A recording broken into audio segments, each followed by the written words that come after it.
Now hear the word of the Lord from Isaiah 65:17-25. Look, I am creating new heavens and a new earth, and no one will even think about the old ones anymore. Be glad, rejoice forever in my creation.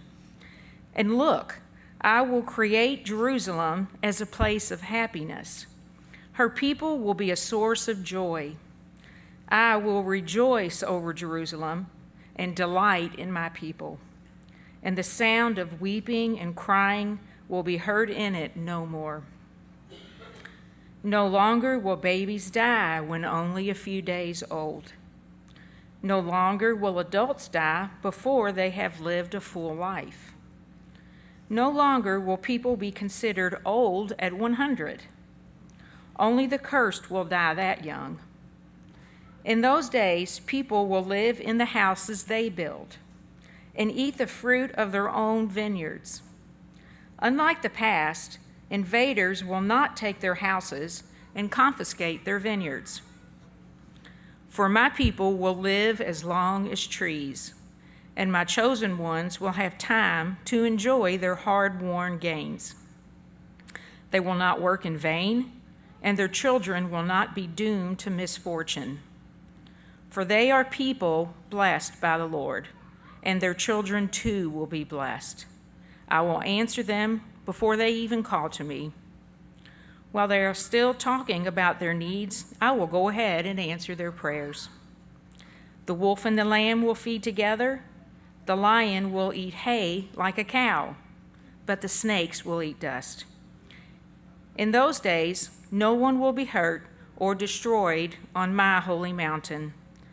I, the Lord, have spoken. This is the word of the Lord. Thanks be to God.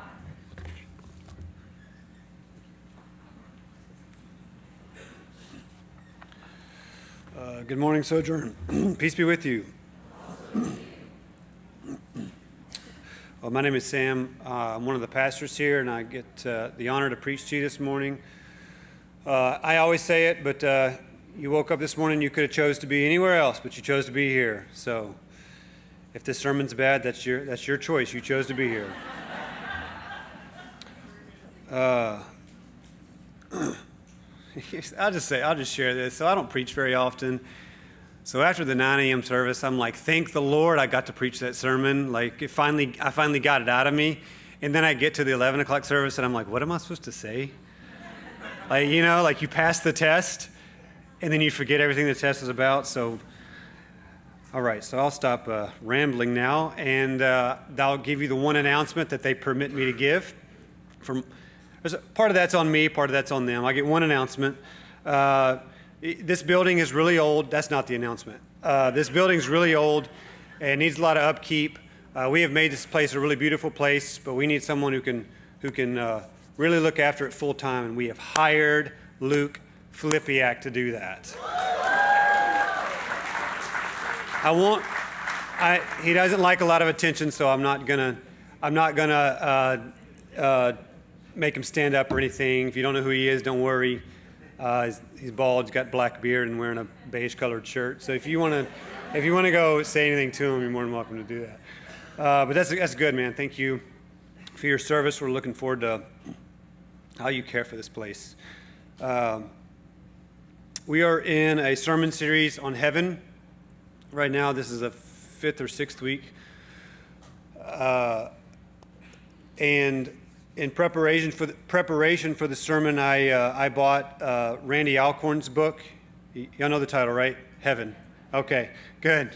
I don't think that's very easy to forget. It's called Heaven. So I think we might have copies out there. Go buy it. I wound up buying it to just prepare this sermon. And he really has he really kind of tractor beams, like draws you in the first few pages when he starts talking about how little we talk about heaven. And he actually calls out preachers and theologians. Makes me feel good how little preachers preach about heaven. We'll talk about the end times. We might talk about hell and all these, but heaven, like what's heaven? Like we don't talk a lot about it. Then he talks about go out and get us some systematic theology books, and you'll see 3 paragraphs on what heaven will be like, and you'll see like 3 chapters on the end times. Like it's crazy how little we talk about heaven. So that made me think, what have I said about heaven from the pulpit over the last 20 years? And unfortunately, I've said one thing. I'm going to share that with you, what I said about heaven. Are you ready? Okay. I hope you like baseball, because if you don't, you're not going to like heaven, because it's the only sport there.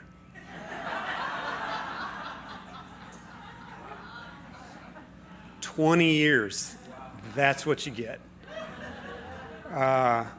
So thank you to the pastors in this church for giving me the opportunity to hopefully totally redeem myself on that.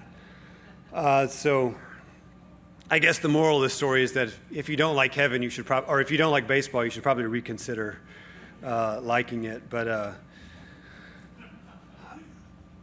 as I was preparing this sermon, I decided what I would do is I'd get up early in the morning, and during that peace and quiet, you get the little bit of peace and quiet you get in the morning, and I would pour my coffee. And no matter what you say, I think the first cup of coffee is always the best. The first sip, maybe the second sip of coffee is always the best. And I would get some coffee in me. I would read Isaiah 65, which was just read for you. And I would read like 2 or 3 pages of Randy Alcorn's book. And I just stir the imagination. So my imagination shuts off at 9 a.m. Like it's just done for. So I'm an a.m. imagination person. And it's so beautiful. I just would sit there with my eyes closed, partially because I'm sleepy, and partially because I'm just trying to let my imagination stir. And I cannot, like even right now, like I'm like, oh my goodness, it's so wonderful. Actually, it's past 9, so I'm not really thinking of anything. But it's so wonderful. And then my kids wake up. So that moment's ruined.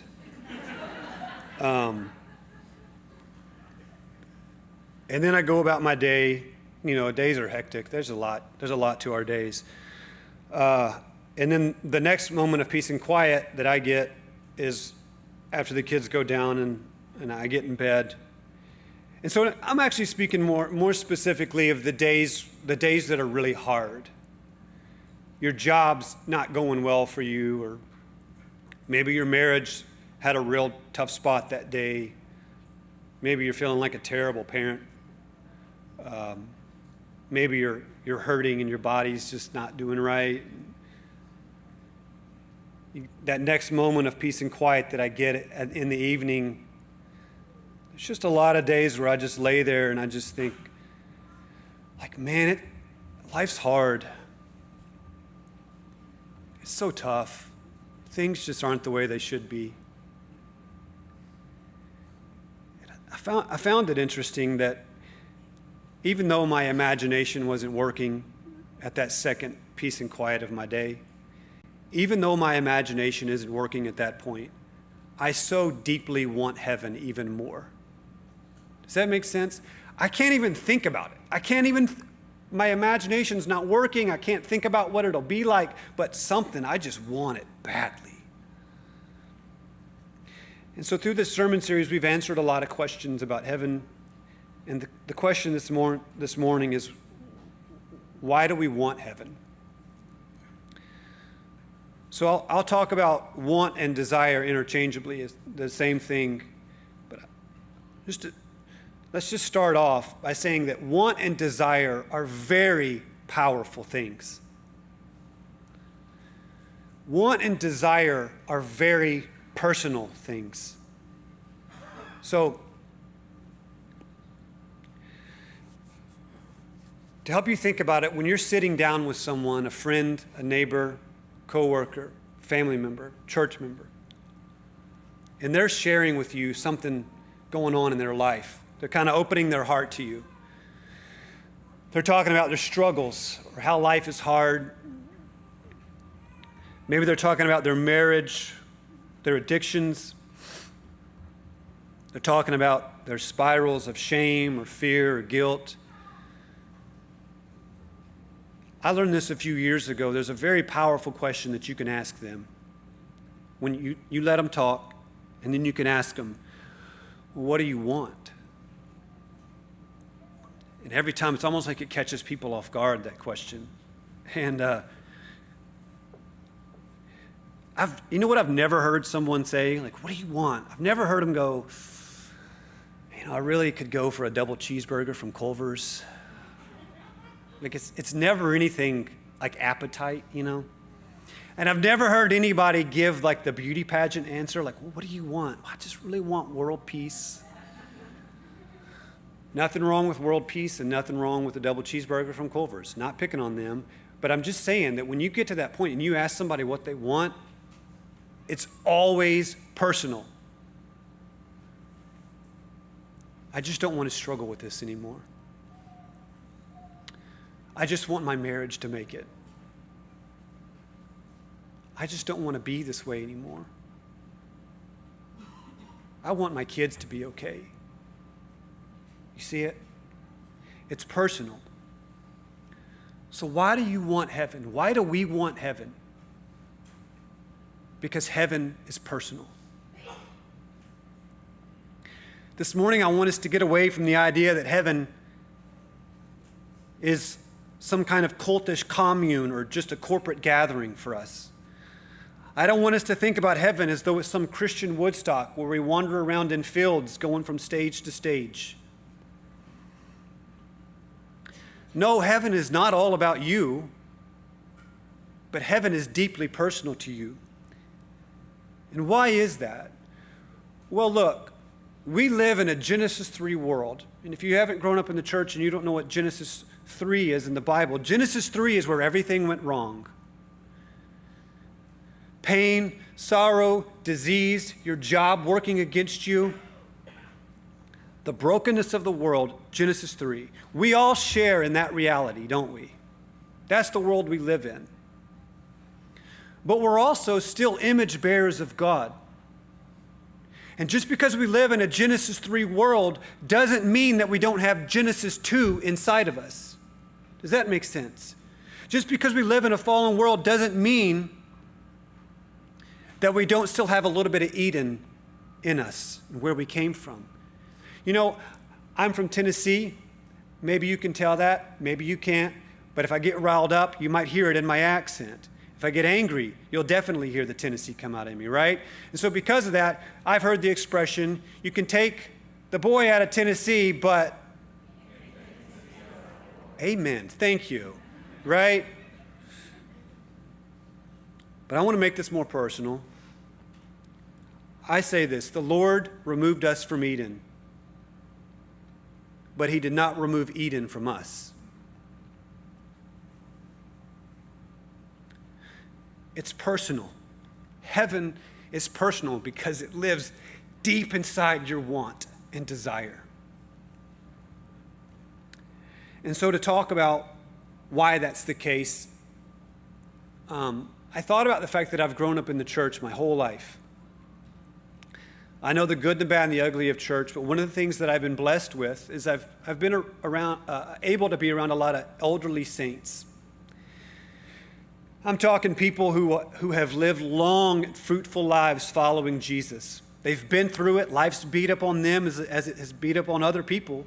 They've been through it, but they faithfully followed Jesus, and they know that they know that their time is coming to an end. And I don't know how I remember this. I just do. But when you talk to these people and they talk about the end of their life, there are two things that they always say, two prominent things they always say about heaven. And here's what they are. I get to go home. And the second is, I get to be with Jesus. So why is heaven personal? Why do we want it? Because it's our home and because we get to be with Jesus. So first, heaven is your true home. Now look, we all maybe seen the movie Forrest Gump, and he's holding his best friend on the beaches of Vietnam, Bubba.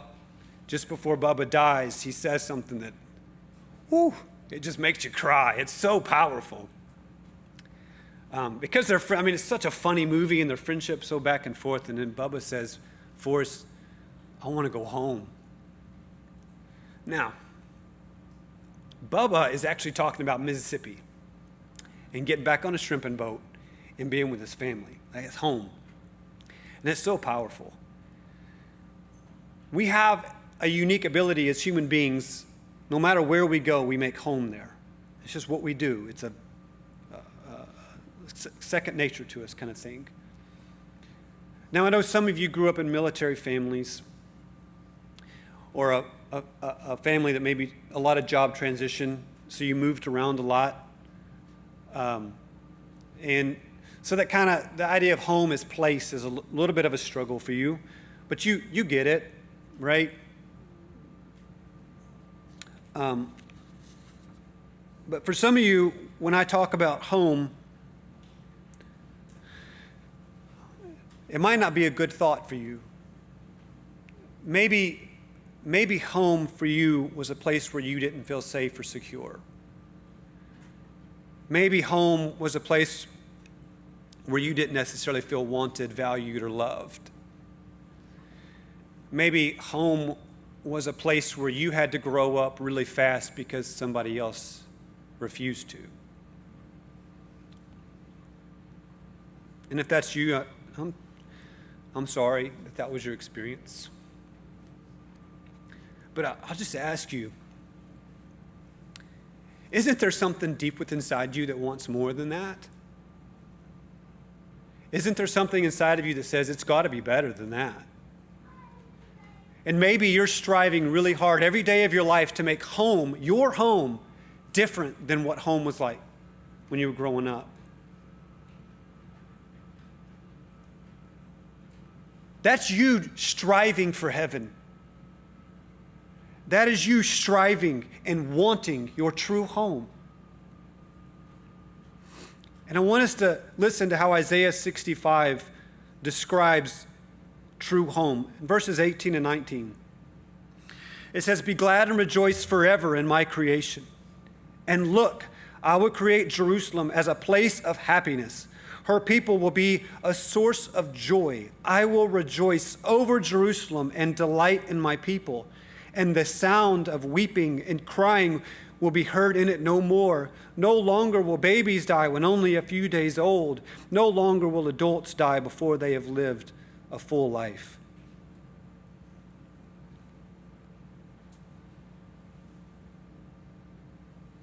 It says that heaven is your true home, means you're going to be happy. I actually looked it up in Hebrew. The word means happy. You're going to be happy, and not like fake, conjured up, weird smile happiness, but real happiness. Not project an image of yourself on social media that you're really happy, but you're not really happy. Real happiness. You will be happy in heaven. Did you catch what it said? What the Lord said about his people? You will be a source of joy. The Lord's going to rejoice over you and delight over you.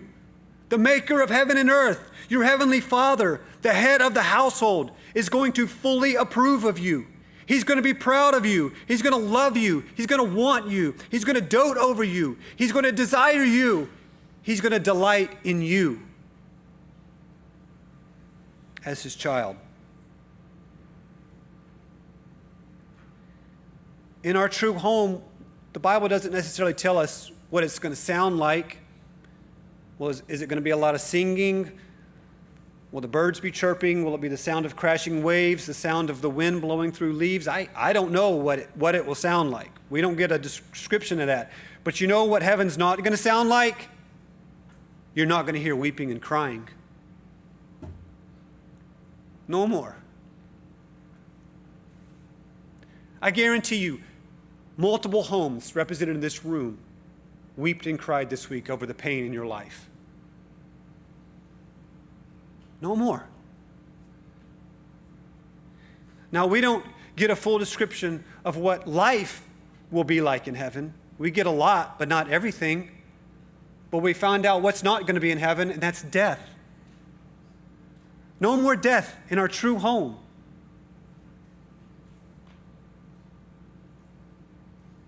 When I read those verses about weeping and babies dying and people not living full lives, my heart breaks. As your pastor, I know many of you, I read through the prayer list that we get as pastors, that we pray over.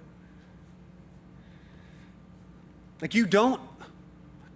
let's just be real, like you don't have to get on social media and start scrolling through to find bad news or to find how hard life is. You don't have to get on social media because our lives are full of it.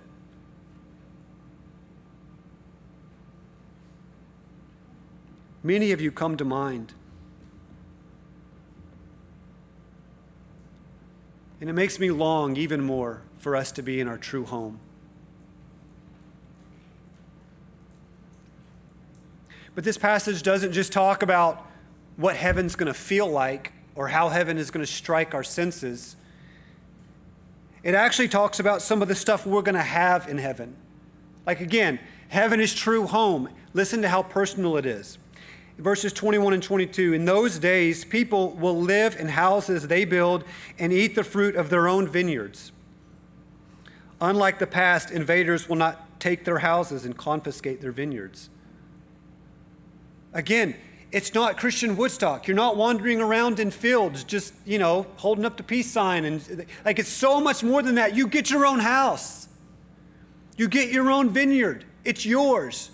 No one's going to take it from you. No one's going to get a nasty letter from the Pearly Gates Homeowners Association saying the veneer of your shed doesn't match the veneer of your house. Tear it down and redo it. You're not going to get a letter in the mail from the streets of Gold County saying, hey, your property tax went up 43%. Give us more money. Like that doesn't happen in heaven. It's yours. You're going to grow fruit in a vineyard. You're going to cultivate a garden, and you're going to get to eat the fruit of that. You're going to have a job, and the job of your job is not going to be to work against you. You know what I mean?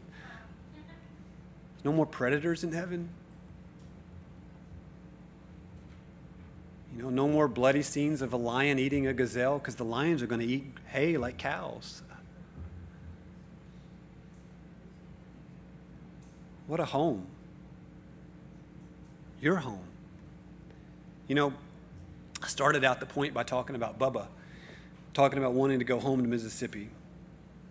And that made me think about my gran. It's my grandmother. We call her Gran.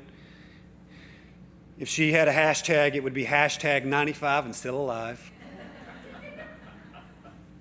Her body's falling apart, but her mind's super sharp. I heard her say one time, this was a couple years ago, now she's not like the real sappy, the gravitas, she's not that kind of person. She's more peppy, even at 95. And I heard her say this. She said, when it's my time, I just get to go home. Now, let me tell you about my gran. She's lived in the same part of East Nashville, Tennessee, for 95 years. She's been married to the same man for 3/4 of a century. He's still alive as well. His body's strong, but his mind is failing. So they work real well together, actually. They need each other desperately. She's raised 3 children. I think she has 9 grandchildren. She's lived in the same house since the 1950s. They still live there today. They've had the same group of friends since the 1960s. If there's anybody who understands what home should be like, it's my grandmother.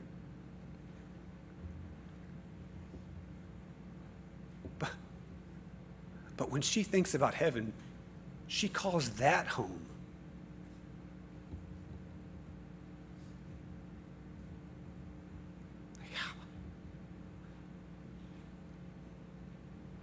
Heaven is your true home. If there's all the wisdom in my gran's words are this: heaven is the place you're meant to be.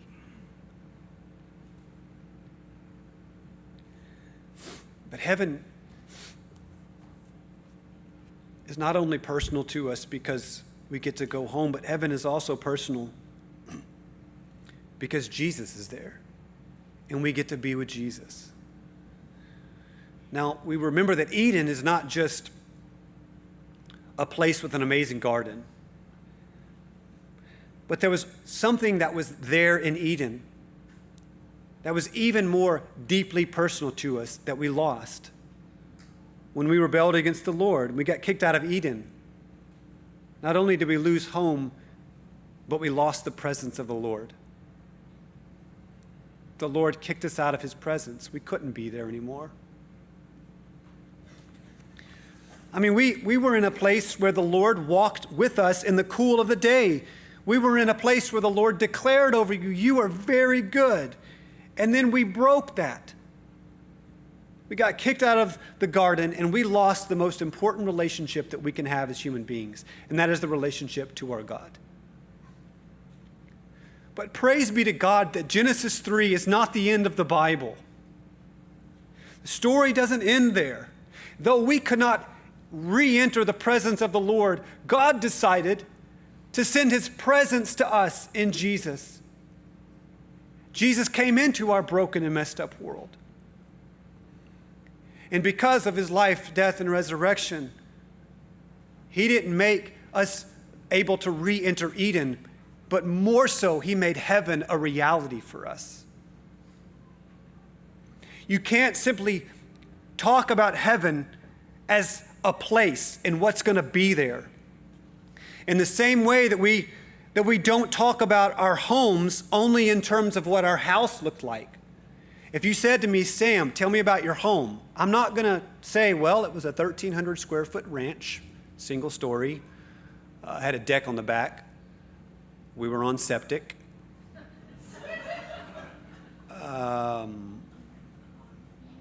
We paved the driveway in 1992. You know what I mean? Like you'd be like, Sam, can you give me a little bit more? Like if you ask me about my home, I'm going to tell you about my parents, my sisters, the school I grew up in, my friends, my church, right? I'm going to talk about the relationships that were there. In the same way, you can't really talk about why you want heaven and how personal heaven is going to be to you and say nothing about Jesus. I've never heard a bride say this on the day of her wedding. She wakes up and she says, I can't wait. My wedding is going to be great. The flowers are going to blow your mind. The ceremony is going to be beautiful. We hired the best DJ for the reception, strobe lights, dance floor. It's going to be good. The best caterer. I picked out some songs. Like we're going to Macarena till the sun goes down. You know, it's going to be awesome. You know, I don't really care if the groom shows up.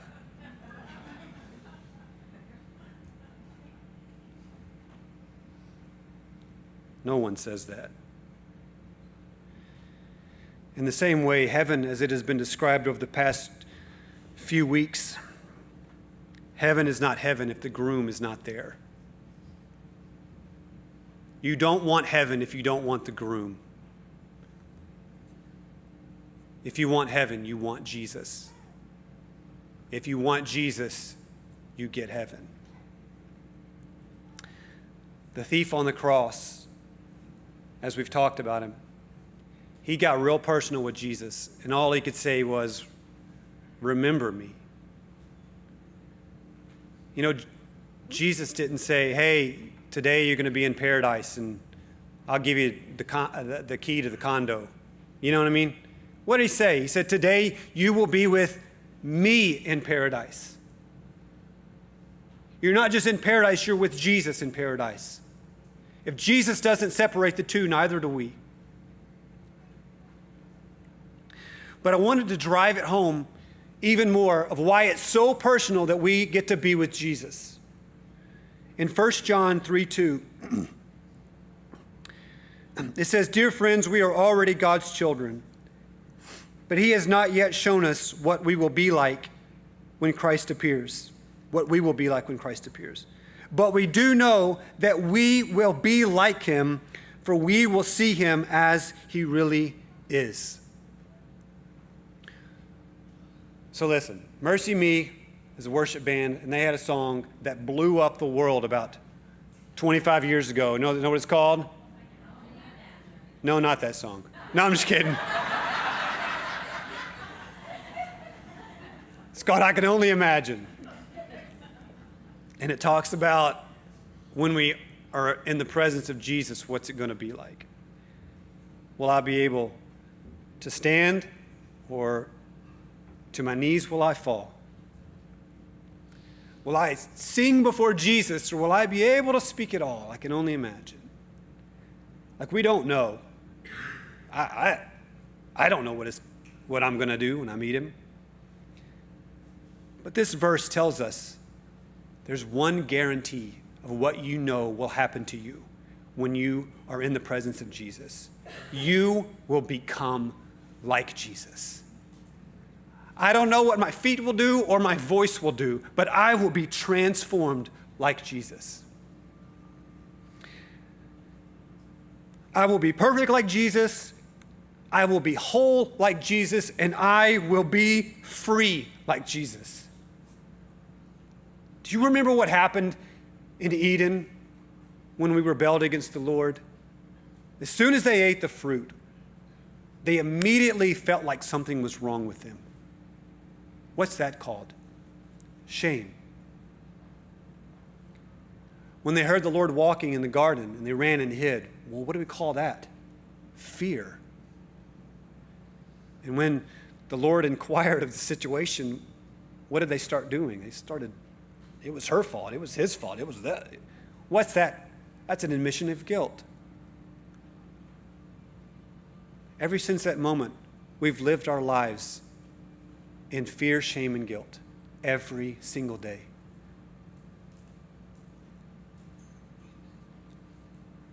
How much of your days are filled with the thought that there's something wrong with me?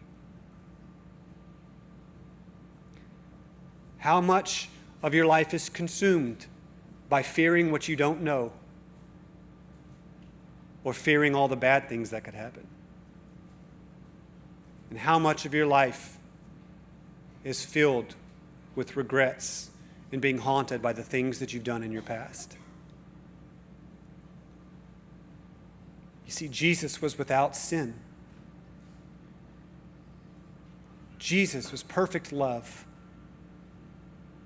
When you enter the presence of Jesus, your fear, your shame, and your guilt are no more. No more.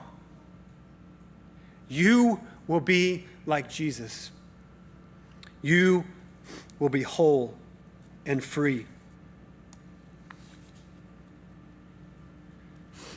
When you are in the presence of Jesus, you will be with the person that you were meant to be with, and you will become the person you were always meant to be. It's personal, isn't it? You know, Buddhism says that if you follow the Eightfold Path well enough, you'll reach a state of mind called nirvana. It's a very vague thing. It's a very kind of spiritual thing. But most Buddhists will tell you that most Buddhists never reach nirvana. In Hinduism, it's all about the life you live right now and building up karma for yourself. And depending on the karma you build up for yourself in this life, you're going to reincarnate to another life. And depending on the karma, you could reincarnate and you could become a very successful person. Or you could reincarnate as a grasshopper that gets eaten by a lizard. Maybe. It depends. I don't know. Successful person, grasshopper, it's up to you, right? In Islam, depending on how well you follow the 5 pillars of faith, depends on which level of heaven you get to. Work really hard and you might get that 3rd level. Maybe. I don't know. Every religion in the world, they describe heaven. It's kind of an out there spiritual maybe thing. It always tends to be described as in very vague, unsure, and intangible terms. But heaven, it is not vague. Heaven is very detailed. Heaven is not an intangible place. It is a place that you can touch and feel and see and hear and speak and smell and taste. And if you put your trust in Jesus, heaven is not a maybe thing. It is a sure thing.